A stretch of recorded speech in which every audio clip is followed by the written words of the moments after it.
부인, 빨리 문 좀 열어주시오. 황급히 문을 열자 남편이 비틀거리며 안으로 들어왔습니다. 숨이 턱까지 차 있었고 찢어진 옷과 얼굴에는 멍자국이 여러 개 있었어요. 대체 무슨 일이에요? 부인이 울먹이며 물었지만 남편은 대답 대신 품속에서 작은 나무 상자를 꺼냈습니다. 30년 뒤 새로 부임하는 책임관에게 직접 건네시오. 그때가 되어야만 진실이 밝혀질 수 있소. 그 전까지는 절대 열어봐서는 안 돼요. 서방님, 그게 무슨 말씀이에요? 서방님. 또 같은 꿈. 부인은 그동안 수도 없이 같은 꿈을 꿨습니다. 그때 방 구석에서 30년간 잠들어 있던 상자의 자물쇠가 스스로 툭 하고 풀렸습니다. 남편이 죽기 직전 피투성이 손으로 건네며 30년 동안 절대 열지 말라던 그 상자였어요. 부인이 떨리는 손으로 뚜껑을 열자 오래된 문서 조각들과 낡은 쪽지, 부서진 관인이 나왔습니다. 그 순간 집 밖에서 낯선 남자들의 발소리가 들려왔어요. 그 상자, 그 집안 것이 아니다. 내어놓아라. 30년간 사라졌던 자들이 다시 나타난 겁니다. 부인은 상자를 품고 뒷문으로 도망쳤습니다. 도대체 이 상자에는 무엇이 들어있기에 30년이 지난 지금 다시 목숨을 건 추격이 시작된 걸까요? 그리고 남편은 왜 죽으면서까지 이 상자를 지키라 했던 걸까요? 이야기 시작하기 전에 여러분의 구독과 좋아요는 큰 기쁨입니다. 항상 더 좋은 이야기로 보답하겠습니다. 그럼 내가 젊었을 적 이야기 시작하겠습니다. 그날은 가을비가 부슬부슬 내리는 밤이었습니다. 남씨 부인은 낡은 방 한쪽 구석에 놓인 상자를 보며 한숨을 쉬었어요. 30년 동안 한 번도 열어본 적 없는 그 상자는 이제 먼지가 잔뜩 쌓여 있었지만 부인은 여전히 매일 아침 그 앞에서 남편을 떠올렸습니다. 남편이 죽던 날 온몸이 피투성이가 된 채 마지막 힘을 다해 건넨 상자였기 때문이었어요. 30년 동안 절대 열지 말고 숨겨라. 30년 뒤 새로 부임하는 책임관에게 직접 건네라. 남편의 떨리는 목소리가 아직도 귓가에 생생했습니다. 부인은 그날 밤에도 어김없이 상자 앞에 앉아 기도를 올리려 했어요. 그런데 이상한 일이 벌어졌습니다. 상자의 녹슨 자물쇠가 갑자기 툭 하고 소리를 내며 저절로 풀린 겁니다. 부인은 깜짝 놀라 뒤로 물러섰지만 상자의 뚜껑은 천천히 열리기 시작했어요. 마치 누군가 보이지 않는 손으로 밀어 올리는 것처럼 말이죠. 부인의 심장이 미친 듯이 뛰었습니다. 상자 안에는 누렇게 바랜 문서 조각 6장과 피가 묻은 작은 쪽지 1장, 그리고 반으로 부서진 관인 하나가 들어있었습니다. 부인은 떨리는 손으로 문서를 하나씩 꺼내봤어요. 글자들이 빼곡히 적혀 있었지만 촛불 아래서는 잘 보이지 않았습니다. 다만 문서 가장자리에 고울 원청이라는 글자가 희미하게 보였고 쪽지에는 남편의 필체로 진실은 반드시 밝혀진다는 문장이 적혀 있었어요. 부인은 그 순간 온몸에 소름이 돋았습니다. 30년 동안 감춰온 이 물건이 도대체 무엇이기에 남편은 목숨을 걸고 지키라 했던 걸까요? 그때였습니다. 집 밖에서 발소리가 들려왔어요. 한 명이 아니라 서너 명은 되는 것 같았습니다. 부인은 재빨리 문서들을 다시 상자에 넣고 뚜껑을 닫으려 했지만 손이 너무 떨려서 제대로 되지 않았어요. 대문을 두드리는 소리가 점점 커졌습니다. 남씨 부인, 문 열어라. 낯선 남자의 목소리가 빗소리를 뚫고 들려왔어요. 부인은 그 목소리를 들은 순간 30년 전 남편을 쫓아왔던 자들의 음성이 떠올랐습니다. 그 상자는 네 집안 것이 아니다. 당장 내어놓지 않으면 불을 지를 것이다. 남자들의 협박이 점점 거세졌어요. 부인은 더는 망설일 수 없었습니다. 상자를 품에 꼭 안고 뒷문으로 달려나갔어요. 비가 억수같이 쏟아졌지만 부인은 멈출 수 없었습니다. 뒤에서 남자들이 대문을 부수는 소리가 들렸고 곧이어 저기 간다, 잡아라는 외침이 들려왔어요. 부인은 산길로 접어들었습니다. 가파른 비탈길을 헐떡이며 올라가는데 상자가 점점 무겁게 느껴졌어요. 30년 동안 방 한구석에 조용히 있던 상자가 이제는 목숨을 건 짐이 된 겁니다. 부인은 숨이 턱까지 차올랐지만 계속 발걸음을 옮겼습니다. 뒤에서 추격자들의 횃불빛이 점점 가까워졌어요. 저 과부년, 어디까지 도망가려는가? 남자들의 고함 소리가 빗소리와 섞여 들려왔습니다.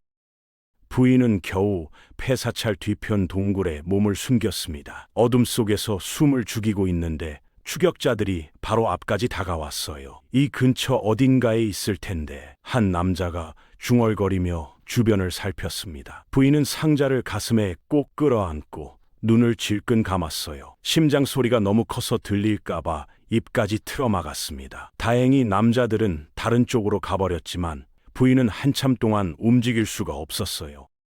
동이 틀 무렵 부인은 조심스럽게 동굴 밖으로 나왔습니다. 온몸이 젖어 있었고 상자를 안고 있던 팔은 감각이 없을 정도였어요. 부인은 상자를 내려다보며 생각했습니다. 이 상자가 열린 순간부터 30년 동안 잠잠했던 모든 것이 다시 움직이기 시작했다는 걸 말이에요. 남편이 죽던 날의 공포가 고스란히 되살아났습니다. 부인은 떨리는 목소리로 중얼거렸어요. 여보, 당신은 대체 무엇을 남긴 겁니까? 그리고 왜 30년을 기다리라 했던 겁니까? 비는 그치지 않았고 부인의 앞길도 보이지 않았습니다. 하지만 한 가지는 분명했어요. 이제 더는 숨어 지낼 수만은 없다는 것. 그리고 남편이 목숨을 걸고 지키려 했던 이 상자의 비밀을 반드시 밝혀내야 한다는 것이었습니다. 부인은 상자를 등에 지고 다시 산길을 내려가기 시작했어요. 30년간 잊혀졌던 진실이 세상 밖으로 나오려는 순간이었습니다.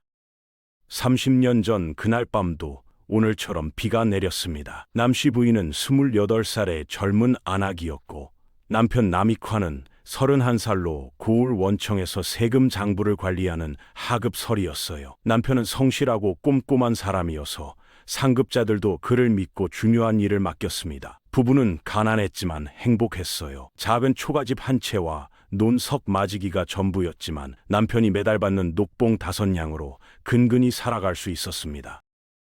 그런데 그해 봄부터 남편의 얼굴이 어두워지기 시작했어요. 부인이 물어봐도 아무것도 아니요 라고만 했지만 밤마다 잠을 설치며 무언가를 끊임없이 계산하고 적어 내려갔습니다. 부인은 남편이 혼자 끙끙 앓는 모습을 보며 가슴이 아팠지만 어떻게 해야 할지 몰랐어요. 다만 남편이 매일 밤 촛불을 켜고 장부를 들여다보며 한숨 쉬는 소리를 들을 뿐이었습니다. 그러던 어느 날 남편이 부인에게 조용히 말했습니다. 여보, 내가 만약 어떤 일이 생긴다면 당신은 절대 나를 찾으러 나서지 마시오. 그리고 내가 건네는 물건이 있으면 무조건 숨기고 절대 열어보지 마시오. 부인은 그 말이 무슨 뜻인지 몰랐지만 가슴 한구석이 서늘해졌어요. 남편의 눈빛이 평소와 달리 단단하고 비장했기 때문이었습니다. 부인은 남편의 손을 꼭 잡으며 무슨 일이 있느냐고 물었지만 남편은 고개를 저으며 곧 알게 될 것이오 라고만 했습니다. 그로부터 보름이 지난 밤이었습니다. 부인은 대문 밖에서 들려오는 발소리에 잠에서 깼어요. 누군가 급하게 문을 두드리며 여보, 문 열어요 라고 외치는 소리가 들렸습니다. 남편의 목소리였지만 평소와 달리 숨이 턱까지 차 있었어요. 부인이 황급히 문을 열자 남편이 비틀거리며 안으로 들어왔습니다. 온몸이 피투성이었고 옷은 찢어져 있었으며 얼굴에는 멍자국이 여러 개 있었어요. 부인은 비명을 지르며 남편을 부축했습니다.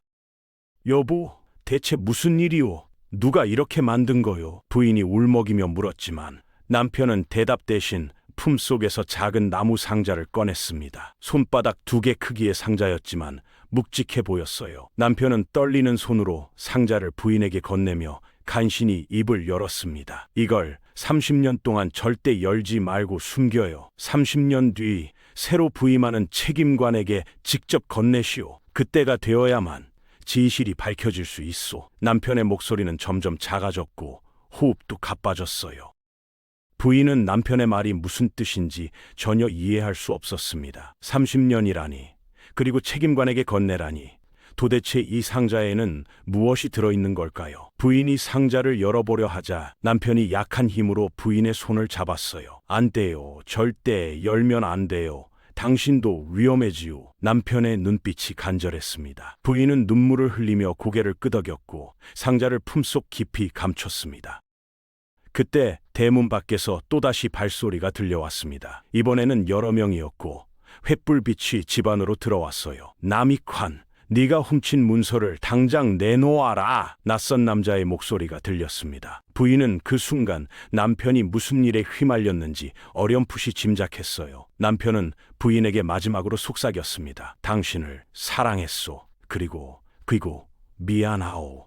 그 말을 끝으로 남편은 눈을 감았습니다. 부인은 남편을 흔들며 울부짖었지만 남편은 다시 눈을 뜨지 않았어요.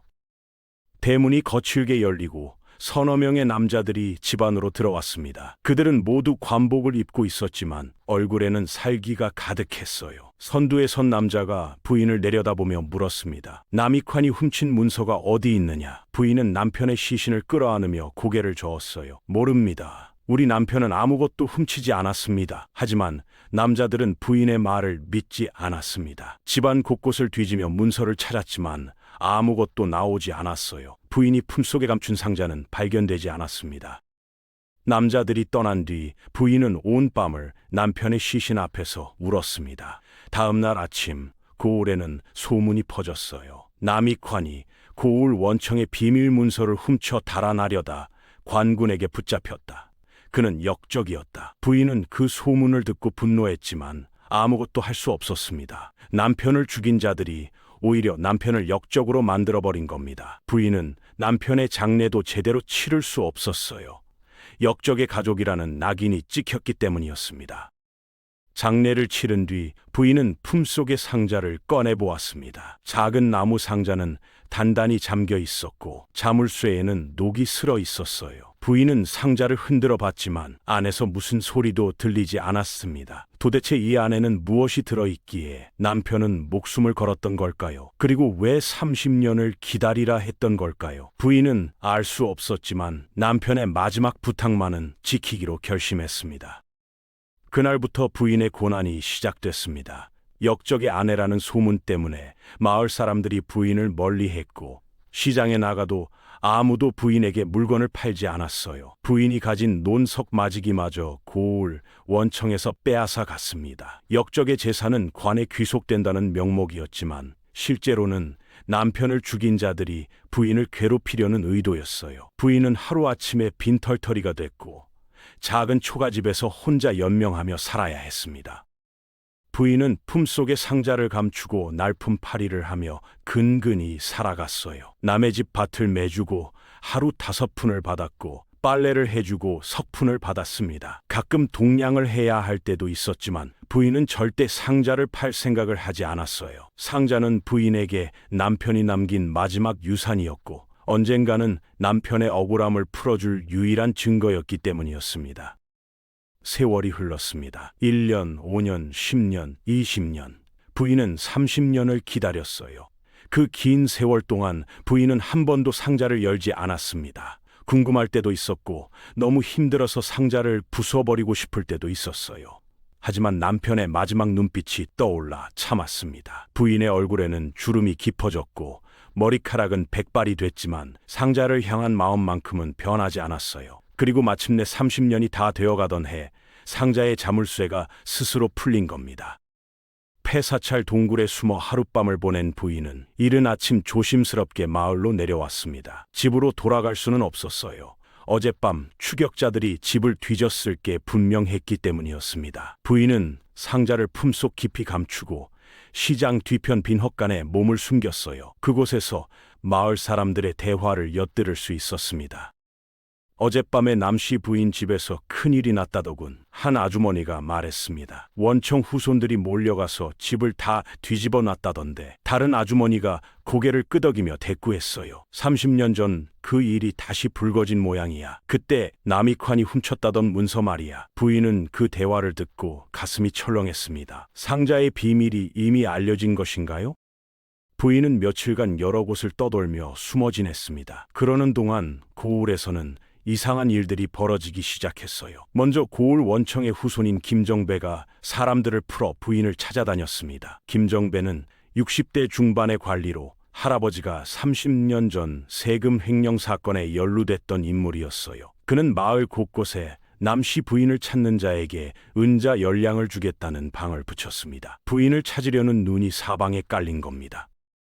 두 번째로 움직인 건 마을에서 가장 부자인 박만석 영감이었습니다. 70대 후반의 박만석은 고을에서 땅을 가장 많이 가진 사람이었는데 30년 전 남익환이 조사하려던 부정 토지 거래에 깊이 관여했던 인물이었어요. 박만석은 김정배보다 더 교묘한 방법을 썼습니다. 마을 이장들을 불러 남씨 부인이 위험한 물건을 가지고 있으니 관아에 신고하라고 회유했어요. 부인을 범죄자로 만들려는 계략이었습니다. 세 번째는 고을 아전 출신인 윤봉수였습니다. 윤봉수는 50대 초반으로 아버지가 30년 전 남익환을 모함하고 죽음으로 몰아넣었던 장본인이었어요. 윤봉수는 자신의 아버지가 저지른 일이 드러날까봐 전전긍긍했습니다. 그는 은밀하게 자객 2명을 고용해 부인을 찾아내 없애버리려 했어요. 상자를 손에 넣는 것도 중요했지만 부인이 입을 열지 못하게 하는 게 더 급했던 겁니다. 부인은 이 모든 움직임을 감지했습니다. 시장에서 일하는 작은 아씨가 몰래 귀빔해줬어요. 마님, 조심하세요. 고을의 양반들이 모두 마님을 찾고 있습니다. 무슨 일이신지 모르겠지만 매우 위험해 보입니다. 부인은 고개를 숙여 감사를 표하고 더 깊은 곳으로 숨었습니다. 하지만 숨을 곳이 점점 줄어들고 있었어요. 어느 날 밤 부인은 폐가에 숨어 있다가 이상한 소리를 들었습니다.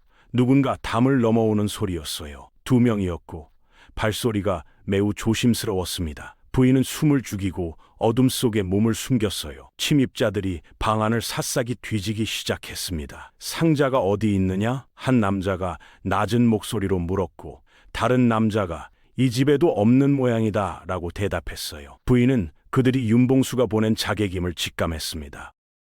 자객들이 떠난 뒤 부인은 더는 한 곳에 머물 수 없다는 걸 깨달았습니다. 마을 전체가 부인을 노리고 있었고 시간이 지날수록 포위망은 좁혀지고 있었어요. 부인은 상자를 꼭 안고 다시 산으로 향했습니다. 이번에는 더 깊은 곳, 사람들이 쉽게 찾을 수 없는 곳으로 가야 했어요. 산길을 오르던 중 부인은 뒤에서 말발굽 소리를 들었습니다. 여러 필의 말이 달려오고 있었어요. 부인은 급히 숲속으로 몸을 숨겼습니다. 김정배가 부하 5-6명을 이끌고 지나갔어요. 저 과부년이 이 근처 어딘가에 숨어 있을 것이다. 샅샅이 뒤져라. 김정배의 날카로운 목소리가 숲을 울렸습니다. 부인은 나무 뒤에 숨어 떨리는 몸을 진정시켰어요. 한참을 숨어 있다가 부인은 조심스럽게 움직였습니다. 하지만 발을 잘못 디뎌 마른 나뭇가지를 밟고 말았어요. 딱 소리가 고요한 숲속에 울려 퍼졌습니다. 저기다! 누군가 소리쳤고 부인을 향해 달려왔어요. 부인은 있는 힘을 다해 달렸습니다. 상자를 품에 안고 숲속을 헤치며 도망쳤지만 추격자들은 점점 가까워졌어요. 부인이 낭떠러지 끝에 다다랐을 때였습니다.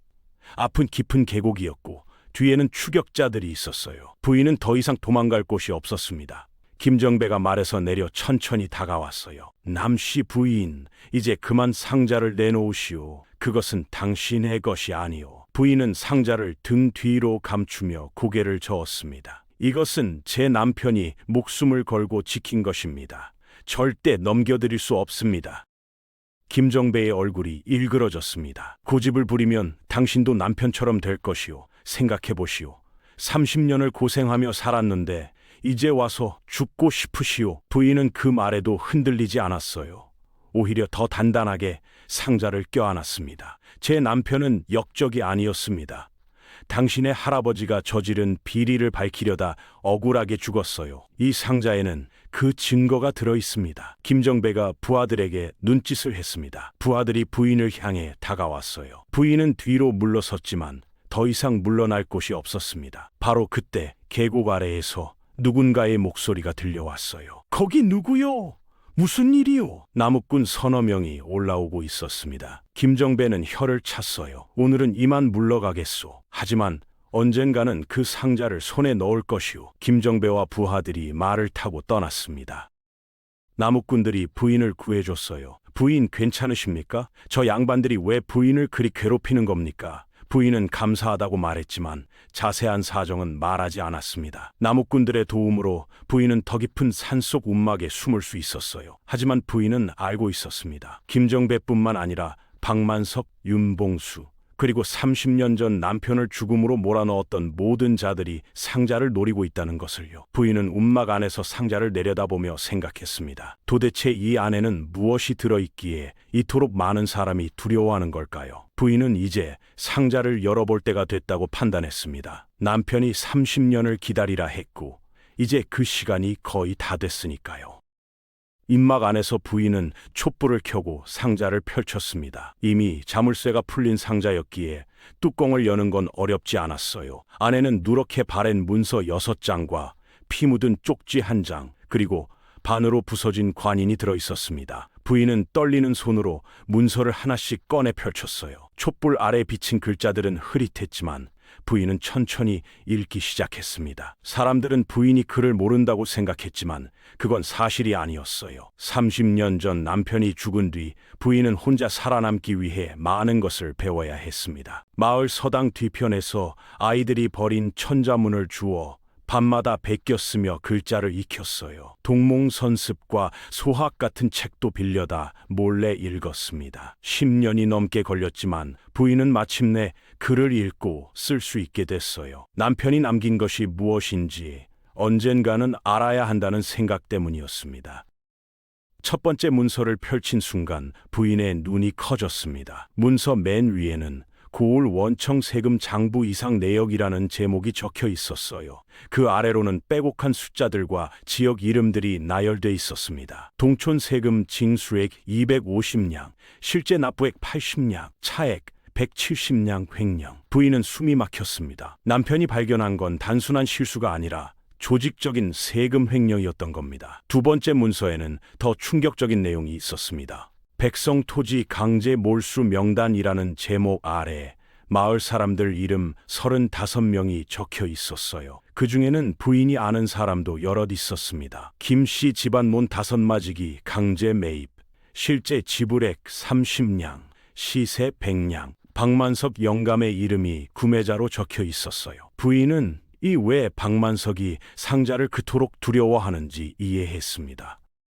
세 번째와 네 번째 문서는 관아 내부 거래 기록이었습니다. 원청과 아전들이 서로 짜고 세금을 빼돌린 뒤 나눠 가진 내역이 날짜별로 정리돼 있었어요. 금액만 해도 1000냥이 넘었습니다. 이 돈이면 마을 백성 100가구가 1년을 먹고 살 수 있는 액수였어요. 부인은 분노로 손이 떨렸습니다. 남편은 이 모든 진실을 밝히려다 목숨을 잃었던 겁니다. 다섯 번째 문서에는 남편이 직접 쓴 것으로 보이는 고발장 초안이 있었습니다. 본 서리 남익화는 고을 원청의 세금 횡령과 백성 착취를 고발하오며 로 시작하는 글이었어요. 하지만 문장은 중간에 끊겨 있었습니다. 남편이 이 글을 완성하기 전에 원청 무리에게 발각된 것이었죠. 부인은 남편의 필체를 보며 눈물을 흘렸습니다. 30년 만에 남편의 진심을 읽은 것이었어요.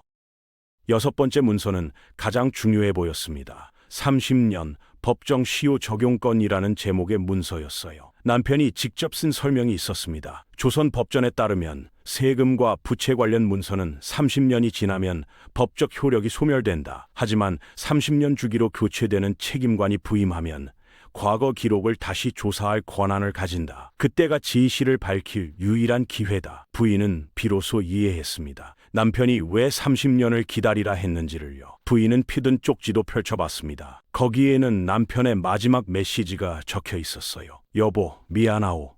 당신을 혼자 남겨두고 가게 됐소. 하지만 이 문서들은 반드시 세상에 나와야 하오. 30년 뒤 새 책임관이 부임하면 이것을 건네시오. 그가 정의로운 사람이라면 진실을 밝혀줄 것이오. 당신을 사랑하오. 부인은 쪽지를 가슴에 안고 한참을 울었습니다. 부인은 문서들을 다시 상자에 넣으며 깨달았습니다.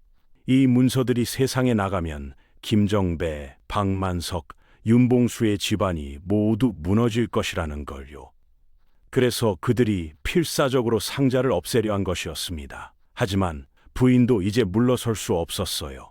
남편의 억울함을 풀고 진실을 밝히는 것이 부인이 할 수 있는 마지막 의무였습니다. 부인은 신중하게 계획을 세우기 시작했습니다. 먼저 문서를 여러 곳에 분산해서 숨기기로 했어요. 만약 상자가 빼앗기더라도 모든 증거가 사라지지 않도록 말이죠. 부인은 밤을 틈타 움막에서 나와 세 곳에 문서를 나눠 숨겼습니다. 첫 번째는 폐사찰 법당 불상 뒤편, 두 번째는 계곡 옆 큰 바위 틈, 세 번째는 오래된 우물 안쪽 벽돌 사이였어요. 상자에는 가장 중요한 고발장 초안과 피 묻은 쪽지, 그리고 관인만 남겨뒀습니다.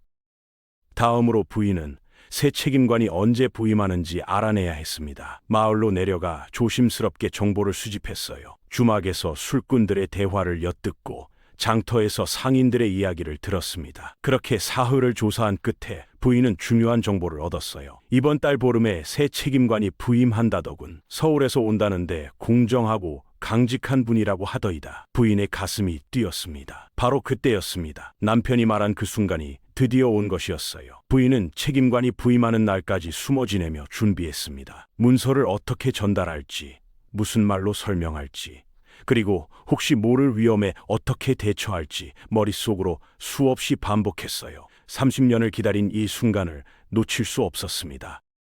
하지만 부인이 모르는 게 하나 있었습니다. 부인을 돕는 척하며 30년간 지켜봐온 사람이 있었다는 것을요. 그 사람은 부인의 모든 움직임을 감시하고 있었고 부인이 문서를 숨긴 장소까지 알아내고 있었습니다. 그 사람은 다름 아닌 부인의 이웃 주머니 최 씨였어요. 최 씨는 30년 전 남편을 죽음으로 몰아넣은 원청 무리와 은밀히 연결돼 있었습니다. 어느 날 저녁 최 씨가 움막을 찾아왔습니다. 부인 마님, 괜찮으세요? 마을에서 양반들이 마님을 찾아다닌다던데 걱정돼서 왔어요. 부인은 최 씨를 고마운 사람이라고 생각했어요. 30년간 힘들 때마다 밥을 나눠주고 위로해준 사람이었으니까요. 부인은 최 씨에게 사정을 조금 털어놨습니다. 곧 새 책임관께 중요한 물건을 전달해야 해요. 그러면 모든 게 해결될 거예요. 최 씨는 고개를 끄덕이며 격려했지만 눈빛 깊은 곳에는 다른 감정이 숨어 있었습니다.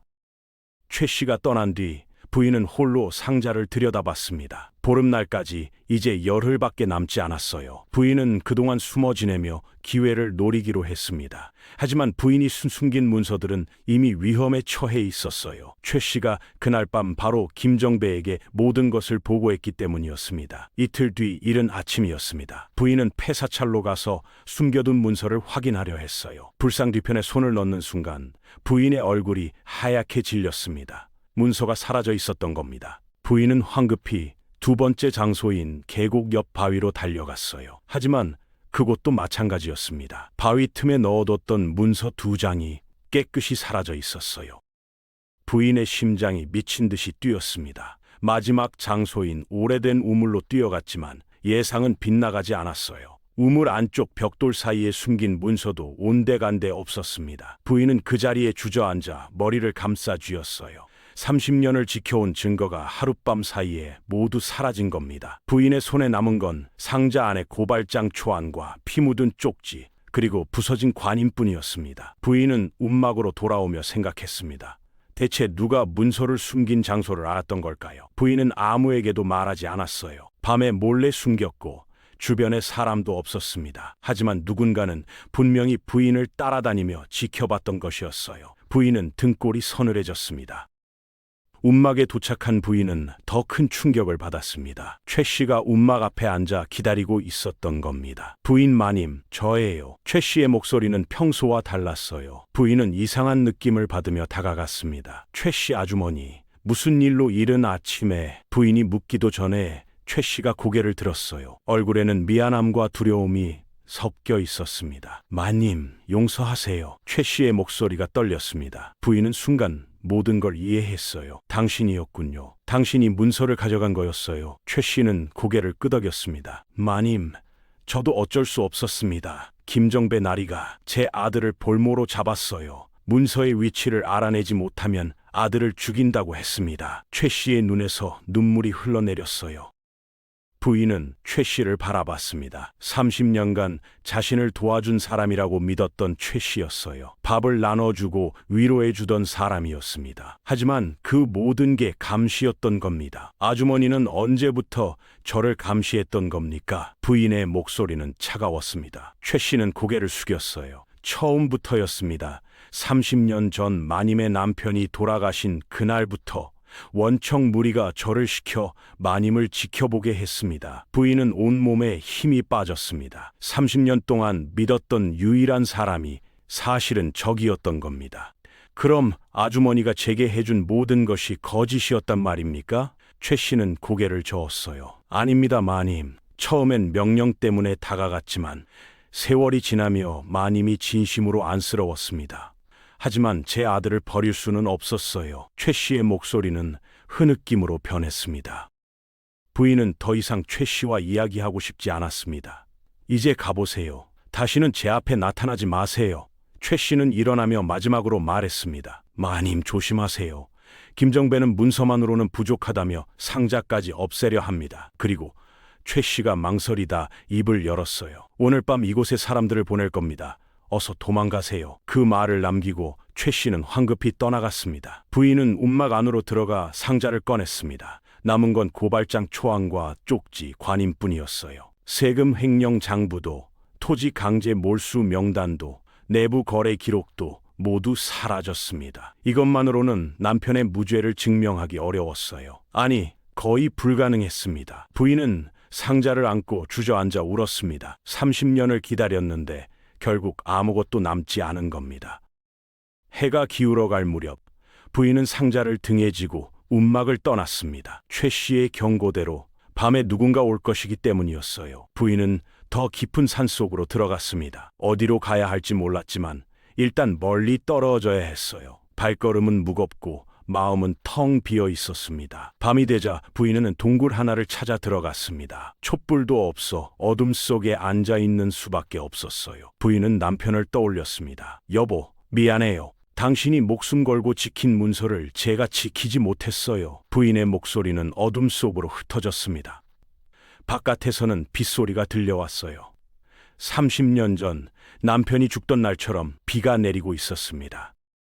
부인은 상자를 무릎에 올려놓고 쓰다듬었습니다. 이제 이 상자에는 아무 의미도 없어 보였어요. 증거가 사라진 상자는 그냥 낡은 나무 덩어리일 뿐이었습니다. 부인은 상자를 열어 남은 것들을 꺼내봤어요. 고발장 초안, 피 묻은 쪽지, 부서진 관인, 이것들만으로는 아무것도 할 수 없었습니다. 부인은 절망했습니다. 30년을 기다렸지만 결국 남편의 억울함을 풀어줄 수 없게 된 겁니다. 김정배와 박만섭, 윤봉수는 여전히 고을에서 권력을 누릴 것이고 남편은 영원히 역적으로 남을 것이었어요. 부인은 쪽지를 가슴에 안고 눈물을 흘렸습니다. 여보, 제가 잘못했어요.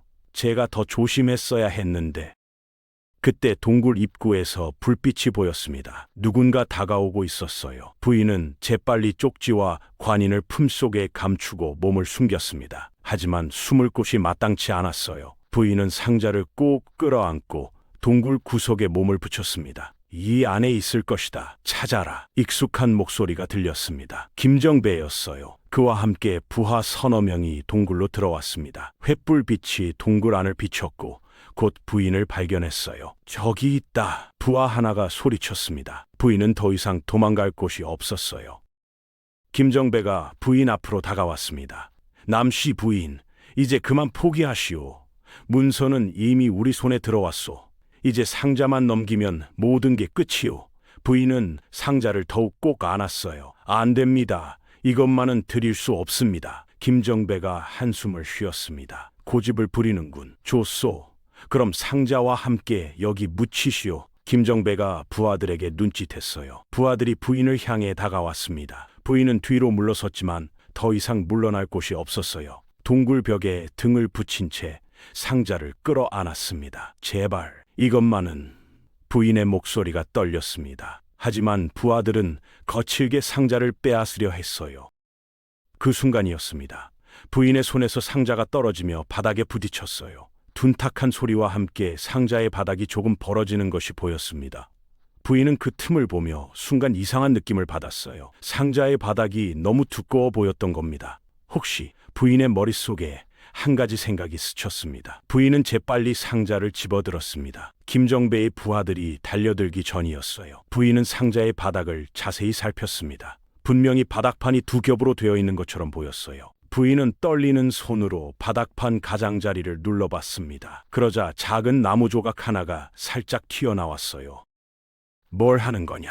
당장 빼앗아라. 김정배가 소리쳤습니다. 하지만 부인은 그 조각을 잡아당겼어요. 딸각 소리와 함께 상자의 바닥판이 들려 올라갔습니다. 이중바닥이었던 겁니다. 숨겨진 공간에는 종이 서너 장이 가지런히 놓여 있었고 그 위에 작은 편지 한 통이 있었어요. 부인은 황급히 편지를 펼쳤습니다. 촛불 아래 남편의 글씨가 보였습니다. 여보, 이 편지를 읽고 있다면 당신은 30년을 견딘 것이요. 나는 당신이 반드시 해낼 줄 알았소. 이중바닥에 숨긴 문서가 가장 중요한 증거요. 나머지 문서들은 빼앗길 것을 예상했소. 하지만 이것만 있으면 모든 진실을 밝힐 수 있소. 책임관에게 이것을 건네시오. 30년을 기다려준 당신을 사랑하오. 부인의 눈에서 뜨거운 눈물이 흘러내렸습니다. 부인은 이중바닥에서 문서를 꺼냈습니다. 첫 번째 문서는 고을 원청 김씨 집안의 세금 횡령 총정산 내역이었어요. 30년 동안 빼돌린 금액이 은자 3,000냥이 넘었습니다. 두 번째 문서는 박만석이 백성들의 토지를 빼앗은 증서 원본이었어요. 위조된 날짜와 도장이 선명히 드러나 있었습니다. 세 번째 문서는 윤봉수의 아버지가 받은 뇌물 목록이었는데 증인 3명까지 있었어요. 김정배가 부인에게서 문서를 빼앗으려 달려들었습니다. 하지만 부인은 문서를 품속 깊이 감추며 소리쳤어요. 이것은 당신들이 가져갈 수 없소. 이것은 30년 동안 숨겨진 진실이요. 김정배의 얼굴이 새하얗게 질렸습니다. 그 문서를 내놓지 않으면 여기서 죽을 줄 알아라. 부하들이 칼을 빼들었어요. 바로 그때였습니다. 동굴 입구에서 말발굽 소리가 들려왔어요. 횃불을 든 사람들이 여러 명 다가오고 있었습니다. 관아의 명이다. 모두 칼을 버려라. 위험 있는 목소리가 울려 퍼졌습니다. 새로 부임한 책임관 이정현이었어요. 그는 서울에서 내려온 사헌부 출신으로 청렴 결백하기로 소문난 인물이었습니다. 김정배는 당황했지만 애써 태연한 척했습니다. 책임관 나리, 이 여자가 고을의 중요한 문서를 훔쳐 달아났습니다. 제가 잡으려는 중이었습니다. 하지만 이정현은 고개를 저었어요. 내가 마을에 도착한 뒤 여러 소문을 들었소. 30년 전 남익환이라는 서리가 역적으로 몰려 죽었다는 이야기를 말이오. 그리고 그의 아내가 무언가를 숨기고 있다는 소문도 들었소. 이정현이 부인에게 다가왔습니다. 부인, 두려워하지 마시오. 나는 진실을 밝히려 이곳에 왔소. 무엇을 가지고 계시오? 부인은 떨리는 손으로 품속에서 문서를 꺼냈어요. 나리, 이것은 제 남편이 목숨을 걸고 지킨 증거입니다. 30년 동안 기다렸습니다.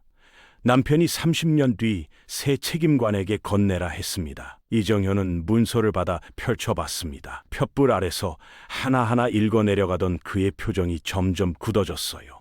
이것이 사실이요?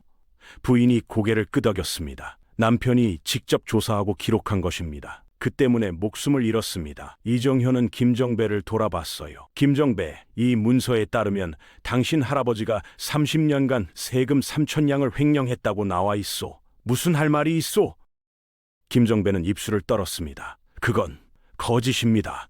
역적이 조작한 문서입니다. 하지만 이정현은 냉정했어요. 조작이라면 왜 30년 동안 이 문서를 찾으려 필사적이었소? 그리고 왜 이 과부를 쫓아다니며 위협했소? 김정배는 대답하지 못했습니다. 이정현은 부하들에게 명했습니다. 김정배를 잡아라. 그리고 박만석과 윤봉수도 잡아오라. 이 문서에 따르면 그들도 공범이요. 관군들이 김정배를 결박했어요. 김정배는 발버둥 쳤지만 소용없었습니다. 이것은 모함이요. 나리, 다시 생각해 주시오. 하지만 이정현은 고개를 저었습니다. 이정현이 부인을 부축해 일으켰습니다. 부인, 30년을 기다린 것이 헛되지 않았소. 이제 진실이 밝혀질 것이오. 부인은 무릎을 꿇으며 절을 올렸어요. 나리, 감사합니다. 제 남편은 역적이 아니었습니다. 백성을 위해 싸우다 죽은 의로운 사람이었습니다. 이정현은 부인을 일으키며 말했습니다. 알고 있소. 그리고 부인도 30년 동안 남편의 뜻을 지킨 의로운 사람이요. 다음 날 아침 관아에서 조사가 시작됐습니다. 이정현은 부인이 가져온 문서들을 바탕으로 김정배, 박만석, 윤봉수를 신문했어요. 처음에는 모두 부인했지만 증거가 너무 명확했습니다. 세금 횡령 내역, 토지 강탈 증서, 뇌물 수수 기록이 모두 날짜와 금액, 증인까지 정확히 기록되어 있었어요. 특히 이중바닥에서 나온 문서에는 30년 전 사건의 핵심이 담겨 있었습니다. 남익환이 고발하려던 바로 그날 김정배의 할아버지가 직접 남익환을 죽이라고 명령한 증거였어요. 윤봉수의 아버지가 실행했고 박만석이 은자 100냥을 대가로 지불한 기록가까지 있었습니다. 세 사람은 결국 모든 죄를 자백할 수밖에 없었어요. 이정현은 조정에 장계를 올렸습니다. 고을 원청의 세금 횡령과 백성 착취 사건을 밝혀냈습니다. 30년 전 역적으로 몰린 서리 남익환은 사실 이 비리를 고발하려다 살해당한 의인이었습니다. 그의 아내가 30년간 증거를 지켜 진실을 밝혔습니다. 조정에서는 남익환의 명예를 회복하라는 명이 내려왔어요. 김정배는 할아버지의 죄를 물려받아 유배형에 처해졌고 박만석은 빼앗은 모든 토지를 백성들에게 돌려줘야 했습니다. 윤봉수는 아버지가 받은 뇌물을 모두 환수당했어요. 세 집안은 하루아침에 몰락했습니다. 30년 동안 쌓아온 부와 권력이 한순간에 무너진 겁니다. 부인은 관아에서 남편의 복권 문서를 받았습니다. 서리 남익환은 고을의 비리를 밝히려다 억울하게 죽임을 당한 충직한 관리였다. 이에 명예를 회복하고 정삼품 버스를 추증한다. 부인은 문서를 받아들고 한참을 울었어요. 30년 동안 기다린 순간이었습니다. 마을 사람들이 부인에게 사과했습니다. 30년 동안 부인을 역적의 아내라고 멀리하고 괴롭혔던 사람들이었어요. 부인 마님, 용서하십시오. 저희가 진실을 몰랐습니다. 부인은 고개를 끄덕였습니다. 괜찮습니다. 이제 모든 것이 밝혀졌으니까요. 이정현은 부인에게 말했습니다. 부인, 남편도 훌륭했지만 30년을 견딘 부인이 더 대단하오. 보통 사람이라면 중간에 포기했을 것이오. 부인은 고개를 저었어요. 저는 그저 남편의 마지막 부탁을 지킨 것뿐입니다. 그리고 남편이 옳았다는 것을 세상에 알리고 싶었습니다. 부인은 남편의 무덤 앞에 상자를 가지고 갔습니다. 이제 텅 빈 상자였지만 30년의 무게가 담겨 있었어요. 여보, 해냈어요. 당신의 억울함을 풀었어요. 이제 편히 쉬세요. 부인은 상자를 무덤 앞에 묻으며 눈물을 흘렸습니다. 하지만 이번엔 슬픔의 눈물이 아니라 안도의 눈물이었어요. 고을 사람들은 이 사건을 30년 상자 사건이라 불렀습니다. 그리고 남씨 부인의 인내와 의로움을 기리는 비석을 세웠어요. 30년을 기다려 진실을 밝힌 의인이라는 글귀가 새겨졌습니다. 부인은 더 이상 역적의 아내가 아니라 고을에서 가장 존경받는 사람이 됐습니다. 그로부터 한 달이 지났습니다. 고을은 완전히 달라져 있었어요. 김정배 집안이 살던 큰 기와집은 텅 비었고 박만석이 빼앗았던 토지는 모두 원래 주인들에게 돌아갔습니다. 윤봉수 집안도 고을을 떠났어요. 30년 동안 권력을 휘두르던 세 집안이 한순간에 사라진 겁니다. 부인은 이제 역적의 아내가 아니었습니다. 조정에서 내린 명에 따라 남편 남익환은 정삼품 통정대부로 추증됐고 그의 아내인 남씨 부인에게는 정려문을 세워주기로 했어요. 30년 동안 남편의 뜻을 지킨 연려이자 의로운 사람으로 인정받은 겁니다. 부인은 빼앗겼던 논성 마지기도 돌려받았고 관아에서 매달 쌀 5석을 지급받게 됐습니다. 어느 날 이정현 책임관이 부인을 찾아왔습니다. 부인, 조정에서 부인께 상을 내리기로 했소. 하지만 내가 보기에 부인께 진정 필요한 건 다른 것 같소. 이정현은 품속에서 문서 한 장을 꺼냈어요. 이것은 부인 남편의 기록입니다. 30년 전 남익환이 쓴 고발장과 조사 내용을 정리한 것이오. 이것을 관아 기록에 영구히 보존하려 하오. 부인은 그 문서를 받아들고 천천히 읽었습니다.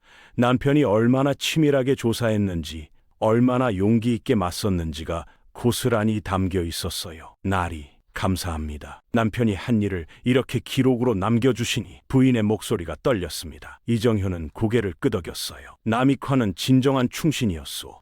그리고 부인은 30년 동안 그 충심을 지킨 것이오. 이정현이 계속 말했습니다. 사실 부인이 알아야 할 것이 하나 더 있소. 남편 남익환이 왜 30년을 기다리라 했는지 말이오. 부인은 고개를 들었어요. 이정현은 설명했습니다. 조선의 법에 따르면 세금과 부채 관련 문서는 30년이 지나면 법적 효력이 소멸되오. 하지만 30년 주기로 교체되는 책임관은 과거 기록을 전면 재조사할 권한을 갖소. 남편은 이것을 알고 있었던 것이오. 이정현이 덧붙였습니다. 만약 부인이 30년 전에 문서를 공개했다면 권력을 가진 자들이 모두 덮어버렸을 것이요. 하지만 30년이 지나 새 책임관이 오면 그는 과거에 얽매이지 않고 객관적으로 조사할 수 있어. 남편은 그 시점을 정확히 계산한 것이요. 참으로 지혜로운 사람이었소. 부인은 비로소 완전히 이해했습니다. 남편이 왜 30년이라는 긴 시간을 택했는지를요. 단순히 시간이 지나기를 기다린 게 아니라 법과 제도의 틈을 정확히 파악해 유일한 기회를 노린 것이었어요. 남편이 그렇게까지 생각했군요. 부인은 눈물을 훔쳤습니다. 마을 사람들은 부인을 찾아와 진심으로 사과했습니다. 30년 전 남편의 장례식에 오지 않았던 사람들, 부인에게 물건을 팔지 않았던 상인들, 부인을 손가락질했던 안악들이 모두 무릎을 꿇었어요. 부인 마님, 저희가 잘못했습니다. 진실을 보지 못하고 소문만 믿었습니다. 부인은 그들을 일으켜 세웠습니다. 일어나세요. 이제 다 지난 일입니다. 하지만 부인이 진정으로 용서할 수 없는 사람이 하나 있었습니다. 바로 최 씨였어요. 30년 동안 감시하고 마지막엔 문서를 빼앗는 데 일조한 최 씨 말입니다. 어느 날 최 씨가 부인을 찾아왔어요. 무릎을 꿇고 머리를 조아리며 울었습니다. 마님, 용서해 주십시오. 저는 정말 어쩔 수 없었습니다. 부인은 최 씨를 내려다봤습니다. 한때는 유일한 친구라고 생각했던 사람이었어요. 하지만 그 모든 것이 거짓이었습니다. 부인은 천천히 입을 열었어요. 최 씨 아주머니, 일어나세요. 저는 아주머니를 용서할 수 없습니다. 하지만 미워하지도 않겠습니다. 아주머니도 아주머니 나름의 사정이 있었을 테니까요.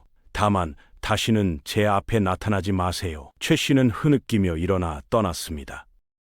그 뒤로 부인은 조용히 살았습니다. 돌려받은 논섭 마지기를 경작하며 소박하게 지냈어요. 관아에서 주는 쌀은 가난한 이웃들과 나눠 먹었습니다. 30년 동안 자신이 받았던 냉대와 차별을 다른 사람은 겪지 않기를 바라는 마음이었어요. 부인은 매달 초하루와 보름날이면 남편의 무덤을 찾았습니다. 무덤 앞에 상을 차리고 절을 올렸어요. 여보, 이제 모든 게 끝났어요. 당신의 이름이 깨끗해졌고 당신이 지키려 했던 정의가 실현됐어요. 30년이 걸렸지만 우리가 이겼어요. 부인은 무덤 앞에서 웃으며 눈물을 흘렸습니다.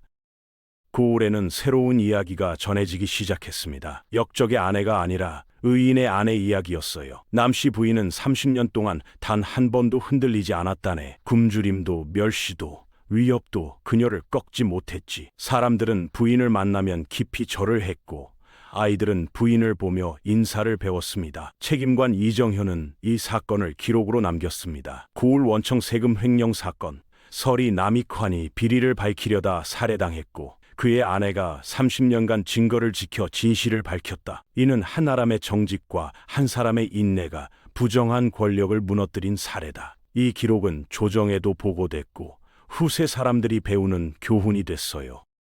3년 뒤 조정에서는 남익환을 기리는 사당을 세우기로 결정했습니다.